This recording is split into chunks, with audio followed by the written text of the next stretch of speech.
Bupati soal uang yang dolar itu Bapak yang kasih inisiatif atau dari Menteri Kehutanan yang inisiatif minta? Yang mana tuh? Uang yang di dalam amplop itu. Saya nggak tahu isinya. Tahu isinya apa ya? Yang Bapak yang ngasih, Pak. Yang ngasih Bapak kan? Yang ngasih Bapak kan? Bapak yang ngasih. Bapak yang ngasih. Siapa yang ngasih kalau bukan Bapak, Pak? Kenapa dikasih, Pak? Kasih tanggapannya dong, Pak. Tahu isinya apa ya? Katanya dolar, bener nggak? Tahu isinya apa? Saya bingung kan.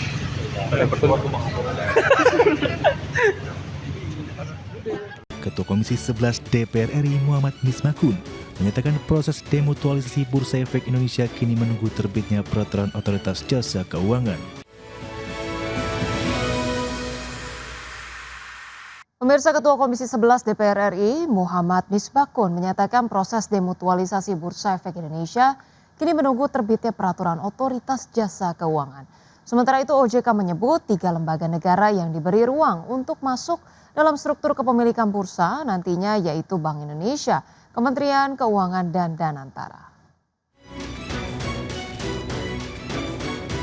Ketua Komisi 11 DPR RI Muhammad Misbakun menyatakan proses demutualisasi Bursa Efek Indonesia kini menunggu terbitnya peraturan Otoritas Jasa Keuangan. Adapun sebelumnya Undang-Undang P2SK yang resmi berlaku pada tanggal 17 Juni 2026 mengamanatkan bahwa pengaturan pelaksanaan demutualisasi Bursa Efek Indonesia dilakukan melalui POJK.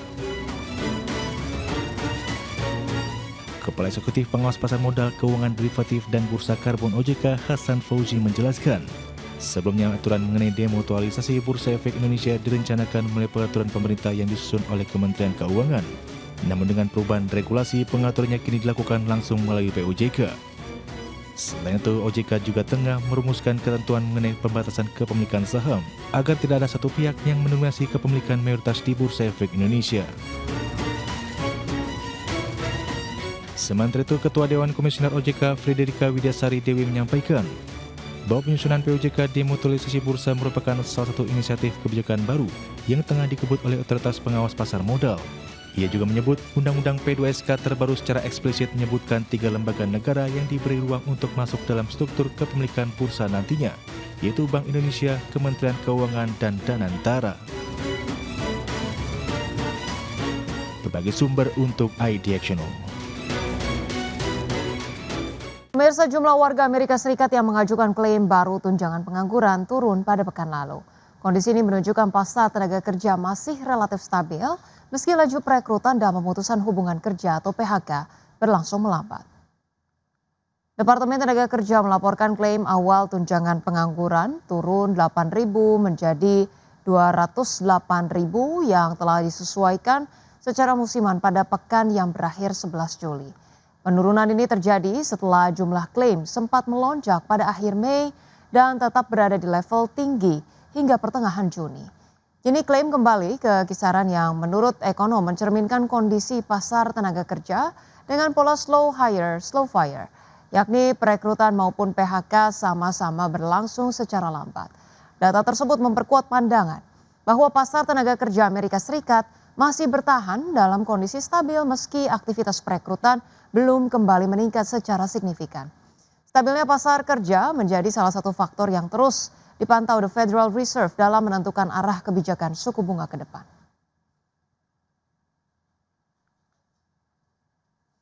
PT Waskita Beton Precast Tbk atau WSBP terus meningkatkan kontribusi dalam pembangunan infrastruktur nasional seiring upaya memperkuat kinerja perusahaan. Ya, pada semester pertama tahun 2026, Perseroan membukukan pendapatan usaha sebesar 808,07 miliar rupiah dari 3 lini bisnis utama. Kontribusi pendapatan terbesar berasal dari lini jasa konstruksi sebesar 316,81 miliar rupiah. Sementara itu, bisnis beton precast menyumbang 310,3 miliar rupiah dan ready mix serta quarry sebesar 180,95 miliar rupiah. Kontribusi tersebut didukung oleh penyelesaian berbagai proyek strategis di berbagai wilayah di Indonesia. Di antaranya adalah proyek tangguh UCC Onshore, Jalan Tol Serang Panimbang, hingga pembangunan gedung dan fasilitas pendidikan di sejumlah daerah. Perseroan menegaskan seluruh proyek dikerjakan dengan mengutamakan kualitas, ketepatan waktu, serta keselamatan kerja. Di sisi operasional, WSBP berhasil menurunkan beban umum dan administrasi sebesar 16% dibandingkan dengan periode yang sama tahun lalu. Perseroan juga menekan beban non-contributing plan dari 17,74 miliar rupiah menjadi 5,31 miliar rupiah melalui optimalisasi fasilitas produksi. Kedepan WSBP akan terus melanjutkan efisiensi, menyelesaikan proyek yang berjalan, serta menjaga tata kelola perusahaan untuk mendukung pertumbuhan usaha berkelanjutan.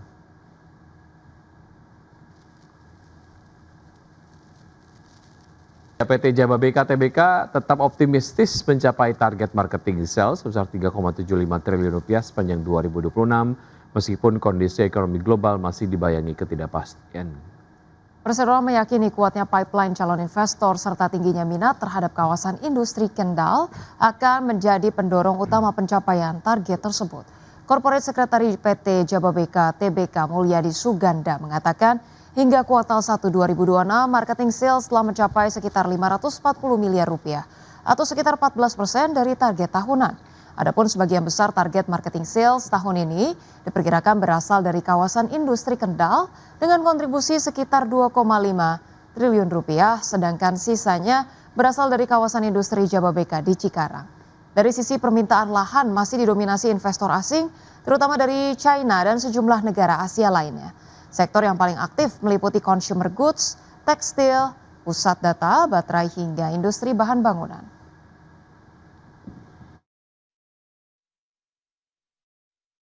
Presiden Prabowo Subianto meresmikan groundbreaking proyek LNG Abadi Masela senilai 20,9 miliar dolar Amerika Serikat atau sekitar 355 triliun rupiah. Proyek LNG Abadi Masela yang masuk dalam proyek strategis nasional ini untuk memperkuat ketahanan energi dan ekonomi Indonesia Timur. Presiden Prabowo Subianto meresmikan groundbreaking proyek strategis nasional atau PSN, proyek kilang gas darat atau onshore LNG, Abadi Masela di Kabupaten Kepulauan Tanimbar, Maluku. Dimulainya konstruksi proyek PSN sektor energi senilai sekitar 20,9 miliar dolar Amerika Serikat ini menjadi tonggak baru pengembangan sektor energi nasional, sekaligus memperkuat investasi di kawasan Indonesia Timur. Proyek kilang gas darat LNG Abadi Masela tersebut dikembangkan oleh Inpex Masela Ltd bersama Pertamina dan Petronas, di mana kilang LNG tersebut dirancang memiliki kapasitas produksi 9,5 juta ton LNG per tahun, yang menyalurkan gas pipa domestik sebesar 150 mmscpd, serta menghasilkan sekitar 35.000 barel konsentrat per hari. Presiden Prabowo menegaskan proyek LNG Abadi Masela ini merupakan salah satu investasi energi terbesar dalam sejarah Indonesia yang diharapkan memperkuat ketahanan energi sekaligus mendorong pemerataan pembangunan. Proyek ini investasinya sangat besar, 20,9 miliar dolar, hampir 21 miliar dolar, akan menghasilkan lebih dari 9 juta ton gas, kondensat dan sebagainya, sehingga ini akan sangat membantu bangsa Indonesia melaksanakan pembangunan. Kita harus melakukan hilirisasi, dan hilirisasi ini membutuhkan energi. Energi kita sangat banyak, hanya ada 2-3 tahun masa transisi, dan kebetulan di tengah dunia yang penuh bahaya sekarang, Indonesia cukup punya ketahanan. Kita sudah antisipasi, kita punya langkah-langkah yang untuk bisa membawa Indonesia dalam keadaan yang baik. Presiden menambahkan keberadaan LNG Abadi Masela ini akan menjadi katalis pertumbuhan ekonomi di Indonesia Timur yang diperkirakan berkontribusi sekitar 137,7 miliar dolar Amerika Serikat terhadap produk domestik bruto nasional hingga tahun 2055.